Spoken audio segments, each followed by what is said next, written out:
ओम नमो भगवते वासुदेवाय नमः। नमस्कार दोस्तों, स्वागत है आप सभी का हमारे यूट्यूब चैनल पावरफुल हिंदू धर्म में।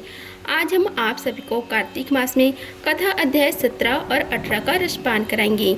आइए रसपान कीजिए कथा अध्याय 17 का। आगे की कथा में हमने जलंधर और शिव जी के बीच युद्ध के बारे में जाने हैं। आइए उससे आगे की कथा का आज रसपान कीजिए।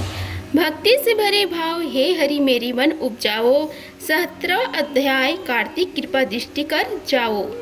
उस समय शिव जी के गढ़ प्रबल थे और उन्होंने जलंधर के शुंभ निशुंभ प्रबल और महासुर कालनेमी आदि को पराजित कर दिया।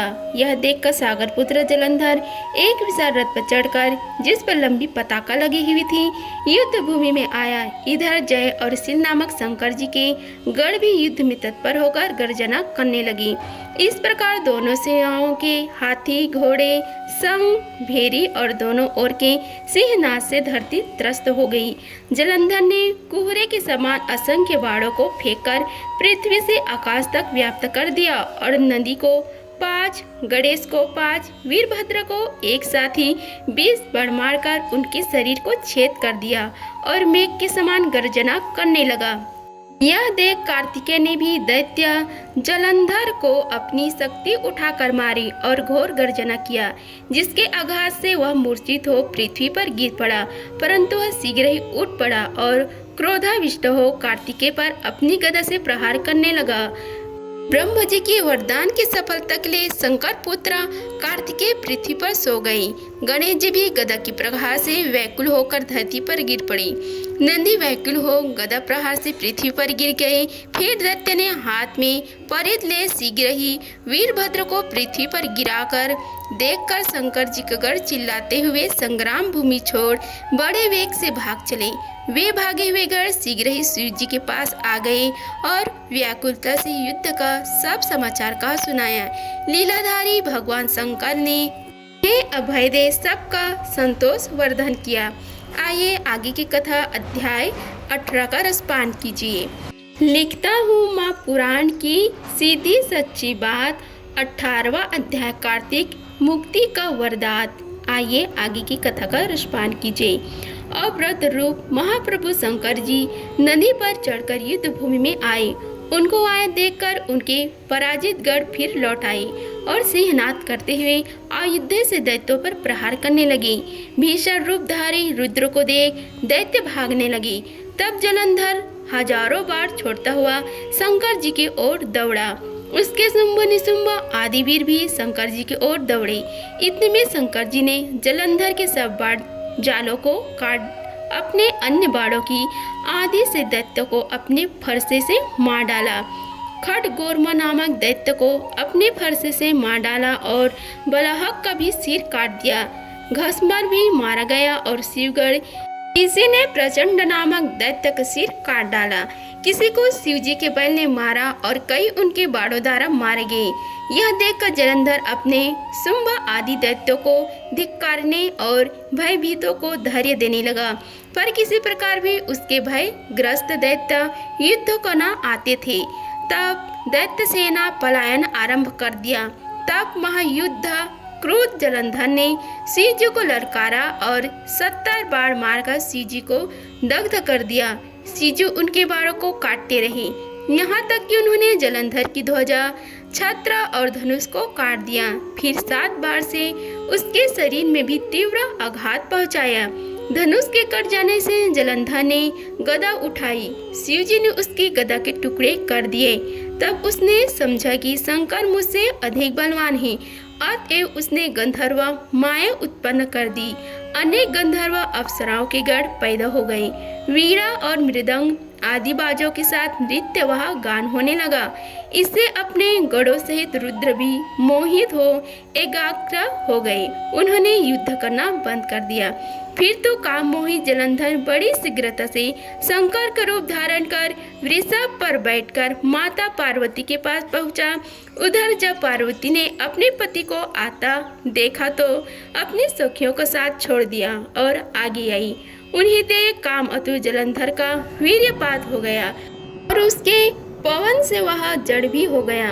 गौरी ने उसे दानव समझा। वह अंतर ध्यान हो उत्तर की मानस पर चली गई। तब पार्वती ने विष्णु जी को बुलाकर दैत्य धन का वह कृत कहा और यह प्रश्न किया कि क्या आप इससे अवगत हैं। भगवान श्री विष्णु ने उत्तर दिया, आपकी कृपा से मुझे सब ज्ञात है। हे माता, आप जो भी आज्ञा करेगी मैं उसका पालन करूंगा। जगत माता ने विष्णु जी से कहा, उस दैत्य ने जो मार्ग खेला है उसका अनुसरण उचित है। मैं तुम्हें आज्ञा देता हूँ कि उसकी पत्नी का पतिव्रत भ्रष्ट करो, वह दैत्य तभी मरेगा।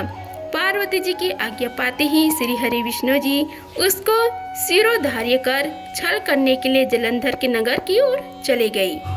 आइए अब आगे की कथा अध्याय 19 का रसपान कीजिए। श्री विष्णु मम हृदय में प्रेरणा करने वाले नाथ, लिखो महात्म्य कार्तिक, रखो सिर पर हाथ। राजा पृथ्वी ने पूछा, हे नारद जी, अब आप कृपा करके यह कहे कि भगवान विष्णु ने वहां जाकर क्या किया तथा जलंधर की पत्नी का पतिव्रत किस प्रकार भ्रष्ट हुआ। नारद जी बोले, जलंधर के नगर में जाकर श्री हरि विष्णु जी ने उसकी पत्नी पतिव्रता स्त्री वृंदा का पतिव्रत भंग करने का विचार किया।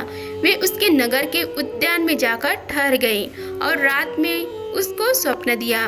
वह भगवान श्री हरि विष्णु की माया और विचित्र कार्य पद्धति थी और उसकी माया द्वारा जब वृंदा ने रात में वह स्वप्न देखा कि उसका पति नग्न होकर सिर पर तेल लगाए महिष पर चढ़ा है, वह काले रंग के फूलों की माला पहने हुए है तथा उसके चारों हिंसक जीव हैं, वह सिर मुड़ाए हुए अंधकार में दक्षिण दिशा की ओर जा रहे हैं। उसने नगर को अपने साथ समुद्र में डूबा हुआ इत्यादि बहुत से स्वप्न देखे। तत्काल ही वह स्वप्न का विचार करने लगी।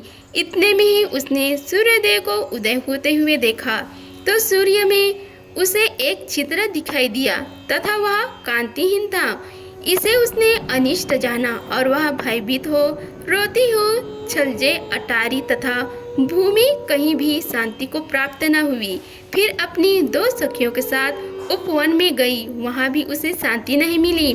फिर वह जंगल में निकल गई, वहाँ उसने सिंह के समान 2 भयंकर राक्षसों को देखा जिससे वह भयभीत हो भागने लगी।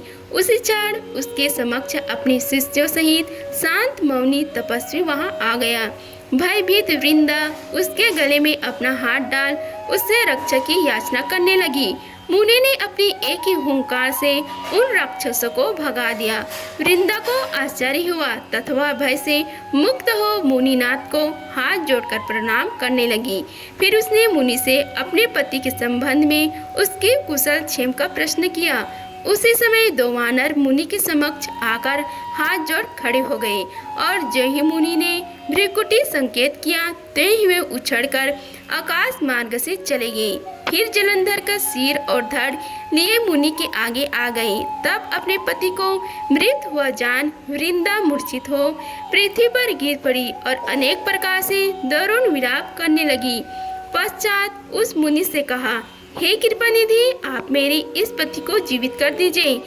पतिव्रता दैत्य पत्नी ऐसे कहकर दुखी श्वासों को छोड़कर मुनीश्वर के चरणों पर गिर पड़ी। तब मुनीश्वर ने कहा, यह शिव जी द्वारा युद्ध में मारा गया है, जीवित नहीं हो सकता, क्योंकि जिसे भगवान शिव मार देते हैं वह कभी जीवित नहीं हो सकता। परंतु शरणागत की रक्षा करना सनातन धर्म है, इसी कारण कृपा कर मैं इसे जिला देता हूँ। नारद जी ने आगे कहा, वह मुनि साक्षात श्री हरि विष्णु ही थे जिन्होंने यह सब माया फैला रखी थी। वह वृंदा के पति को जीवित करके अंतर्ध्यान हो गई। जलंधर ने उठकर वृंदा को आलिंगन किया और मुख चूमा। वृंदा भी पति को जीवित हुआ देख अत्यंत हर्षित हुई और अब तक हुई बातों को स्वप्न समझा। तत्पश्चात वृंदा सकाम हो बहुत दिनों तक अपने पति के साथ विहार करती रही। एक बार सूरत एवं संभोग काल के अंत में उन्हीं विष्णु को देखकर उन्हें ताड़ित करती हुई बोली, हे पराई स्त्री से गमन करने वाले विष्णु, तुम्हारे शील को धिक्कार है। मैंने जान लिया है कि मायावी तपस्वी तुम ही थे। इसी प्रकार कहकर कुपित पतिव्रता वृंदा ने अपने तेज को प्रकट करते हुए भगवान श्री हरि विष्णु को श्राप दिया, तुमने माया से जो 2 राक्षस मुझे दिखाए थे वही दोनों राक्षस किसी समय तुम्हारी पत्नी का हरण कर लेंगे। हे सर्पेश्वर, जो तुम्हारी शिष्य बना है यह भी तुम्हारा साथी रहेगा। जब तुम अपनी स्त्री के विरह में दुखी होकर विचरोगे उसी समय वानर ही तुम्हारी सहायता करेंगे। ऐसे कहते हुए पतिव्रता वृंदा अग्नि में प्रवेश गई। ब्रह्मा आदि देवता आकाश से उसका प्रवेश देखते रहे। वृंदा के शरीर का तेज पार्वती जी के शरीर में चला गया। पतिव्रत के प्रभाव से वृंदा ने मुक्ति प्राप्त की। इसी प्रकार यह कथा अध्याय 19 समाप्त हुआ। अगर आप सभी को हमारी वीडियो अच्छी लगी होगी तो वीडियो को लाइक कीजिए, चैनल को सब्सक्राइब कीजिए और कमेंट बॉक्स में ओम नमो भगवते वासुदेवाय लिखिए। धन्यवाद। मिलते हैं अगली वीडियो में, तब तक के लिए जय श्री राधे कृष्णा।